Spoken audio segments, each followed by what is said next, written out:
Welcome to Chillin' 101. We hope this video helps. You start by powering off the device and placing it on a soft, flat surface so nothing shifts. Use tape to lift a corner of the cracked protector. You want a small tab to grasp without peeling the whole thing. Once you have that tab, pull very slowly at a low angle to reduce glass shards and adhesive tearing. Make sure to stop if resistance spikes. You may need to heat briefly with breath or a warm cloth to soften adhesive before continuing gently. Once done removing the protector, clean the screen thoroughly. Dab 70% rubbing alcohol on a microfiber and wipe in straight strokes to dissolve oils and old adhesive. You should remove tiny glass fragments or film residues using a toothpick at a shallow angle or by pressing tape to lift particles. This prevents bubbles later. Make sure to re-wipe with a dry microfiber until no lint remains.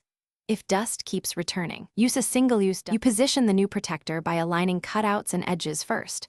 Once aligned, lower the protector slowly from one side so air escapes as you go.